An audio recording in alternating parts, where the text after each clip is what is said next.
umunyamakuru witwa Nsengimana Theoneste usanzwe ufite ibinyamakuru bitandukanye, ikinyamakuru cyitwa Mubavu TV online ndetse n'umubavu.com, yikomye bikomeye cyane umushakashatsi Tom Ndahiro wamushinje guha urubuga abakwirakwiza ingengabitekerezo ya jenoside abinyujije mu bitangazamakuru bye by'umwihariko igikorera kuri YouTube, nk'uko mu by'ukuri Tom Ndahiro akomeje kugenda bigarukaho cyane, avuga yuko yagiye aha urwaho cyangwa se yagiye aha abafite ingengabitekerezo ya jenoside rero gutambutsa ibitekerezo byabo ku rubuga rwiwe mu bitangazamakuru bye. Bakoresha rero imbuga nkoranyambaga by'umwihariko Twitter, abamaze iminsi batanga ibitekerezo ku mashusho basangijwe n'umushakashatsi kuri jenoside Tom Ndahiro, aho yagaragazaga ubutumwa bwa Karasira Aimable avuga amagambo yagereranyijwe n'ingengabitekerezo ya jenoside.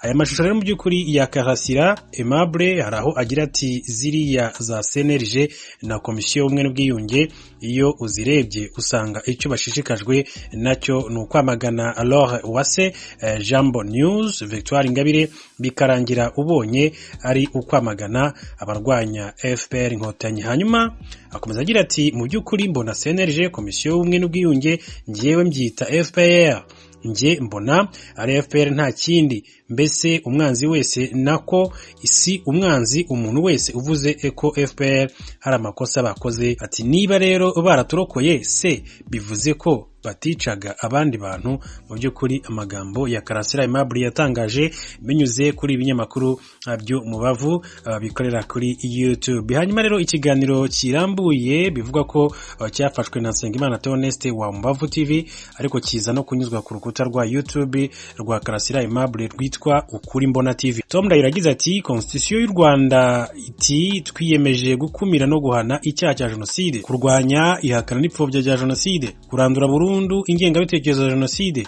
n'ibyo igaragariramo byose, amacakubiri n'ivangura bishingiye ku moko, akoture n'ibindi ibyo ari byo byose, nk'uko Tom Ndahiro akomeje kugenda abivuga, ariko akomoza kuri Karasira Aimable kuri ariya magambo akomeye cyane yari yavuze bamwe bafashe nko gupfobya no guhakana jenoside yakorewe abatutsi. Hanyuma rero ubutumwa bwanyujije ku rukuta rwa Twitter rwa Tom Ndahiro ku itariki 23 Ugushyingo 2020 bwari buherekejwe amashusho ya Karasira bwavugaga ko itegeko nshinga rya Repubulika y'u Rwanda rivuga ko abanyarwanda bose biyemeje gukumira no guhana icyaha cya jenoside. Ati Constitution y'u Rwanda itegeko nshinga ati riti twiyemeje gukumira no guhana icyaha cya jenoside, kurwanya ihakana n'ipfobya rya jenoside, kurandura burundu ingengabitekerezo ya jenoside n'ibyo igaragariramo byose, amacakubiri n'ivangura bishingiye ku moko, ku turere n'ibindi ibyo ari byo byose, nk'uko Tom Ndahiro akomeje kugenda abivuga, ariko kandi bikubiye no mu gitabo cy'itegeko nshinga.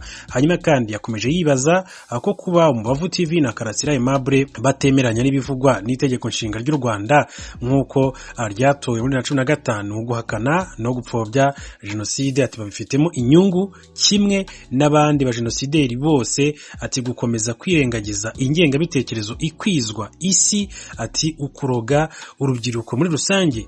N'ubutumwa rero bwatanzweho ibitekerezo bitandukanye, ndetse n'umuyobozi wa Mubavu TV Nsengimana Theoneste aza kuganira n'ikinyamakuru Kwezi, asobanura rero byimbitse iby'amashusho yafashe Karasira avuga imvugo zishobora rero kuba rero ziganisha ku ngengabitekerezo ya jenoside. Nsengimana Theoneste avuga ko Karasira wavuze biriya atarazi neza ko ari ingengabitekerezo ya jenoside, ndetse hari abantu bamuhamagaye babimubwira bikamutera kwihutira gusaba imbabazi kuko atarabizi. Yagize ati Karasira Aimable yaranabisobanuye ko hari abantu bamuhamagaye bakamubwira ko hari ibyo yavuze bitari bikwiye, ndetse kandi anasobanurira ko ari icyo kiganiro kiri kuri YouTube ye, nk'uko yakomeje kugenda bivuga. Hanyuma yasobanuye ko nubwo ari wafashe ikiganiro, ariko ku rubuga rwe rwa Mubavu TV atigeze atambutsaho ari amashusho yashyizwe kuri Twitter na Tom Ndahiro. Yagize ati hari uburyo Karasira asigaye akoramo muri iyi minsi, araza mugakorana ikiganiro noneho ya mashusho ye akayatwara akashyira kuri YouTube ye, nawe ukayashyira ku yawe. Ati njyewe rero ibyo nashyize kuri YouTube ntabwo ari bwo ati ibyo twaganiriye byose, kuko nk'umunyamakuru hari ibyo mba ngomba gukuramo bitewe n'uko mbona hari ingaruka bishobora kugira ku gihugu ndetse n'abanyarwanda muri rusange, cyangwa se nawe ubwe. Uyu munyamakuru rero akaba avuga ko Tom Ndahiro atigeze ashoza, ahubwo ati yabisamiye hejuru akabishinja Umubavu TV kandi mu by'ukuri amashusho yaranyuze kuri YouTube ya Karasira Aimable ukuri mbona. Nsengimana Theoneste kandi akaba yarahakanye amakuru akunze kuvuga ko ikinyamakuru Umubavu TV ari icya Ingabire Victoire, avuga ko ari ibihuha kuko bagiye no muri RMC basanga handitseyo nyiri gitangazamakuru ari we Nsengimana Theoneste. Nsengimana Theoneste rero nawe mu by'ukuri nawe wamaze gufungwa inshuro zitari nke cyane mu by'ukuri ashinjwa ibyaha bitandukanye, ariko usanzwe afite ikinyamakuru cyitwa Umubavu.com ndetse Umubavu gikorera kuri YouTube. Akaba rero mu by'ukuri ari ibyo ngibyo yasubizaga kuri Tom Ndahiro ku magambo akomeye cyane Tom Ndahiro yavuze, avuga yuko uyu mugabo amushinja guhembera ndetse no guhorwaho abapfobya bakanakana jenoside yakorewe abatutsi. Ariko mu byamusubije mu by'ukuri yavuze ko kariya gace gakubiye mu byo Tom Ndahiro yashyize kuri Twitter, ku rubuga rwa Twitter, ntabwo we yigeze agakoresha mu nkuru ye nk'umunyamakuru yahise abikatamo, ahubwo Karasira Aimable aza kugwa mu mutego w'uko ikiganiro cyose cyari cyafashwe we yaje kugitambutsa ku rubuga rwe rwa YouTube. Hano muri Amerika ibikorwa by'ifatakibanza by'uwatowe kuba perezida wa Amerika Joe Biden bigana ku butegetsi bw'i Washington byaratanguye ukuri kwamye. Ni nyuma y'aho kigo GSA ca leta ya Amerika gishinzwe ibikorwa rusangi birimwo abakozi, inyubako n'ibikoresho gitangarije ko asa n'uwatsinze amatora ya perezida yo muri uyu mwaka. Perezida Donald Trump ariko aracabandanya urugamba rwiwe rwo kurondera ko intsinzi yo muhindukirirako. Umugwi wa Biden w'abahanuzi waciye utangura bidatevye ku munsi wa mbere mw'ijoro gushikira abategetsi batandukanye muri leta kugira bamenye ibishobora kubangamira umutekano w'igihugu hamwe n'ibindi bibazo byihuta Biden azohura navyo igihe azorahirira amabanga ya perezida mu kwezi kwa mbere itariki ya 20. Ingingo y'ikigo GSA yemerera Biden gushikira uburyo bw'amafaranga akeneye mu bikorwa byiwe by'ifatakibanza. Yemererwa kandi guhabwa amakuru ajejwe umutekano ndetse n'abategetsi biwe bakabasha kuronka uburenganzira bwo kuja mu nyubakwa za leta. Ntibiramenyekana igihe Biden we ashobora kuzobwirwa ku nshuro ya mbere mu camake ingene umutekano w'igihugu wifashe nka perezida yatowe.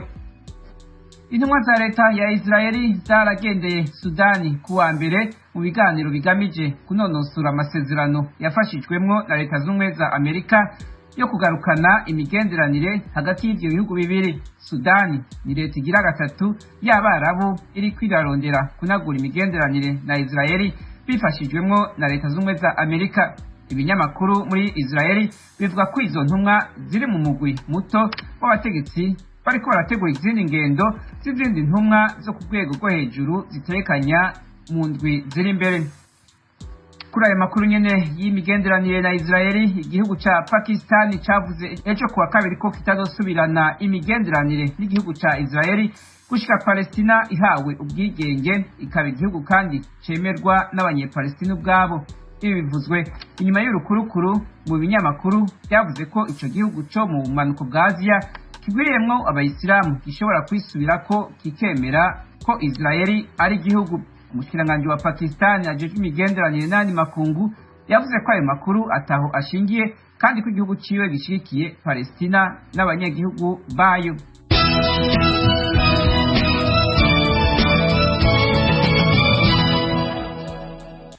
Muri Afrika abakuru b'amoko n'amadini muri Nigeria bariko barasaba abagabo gukingira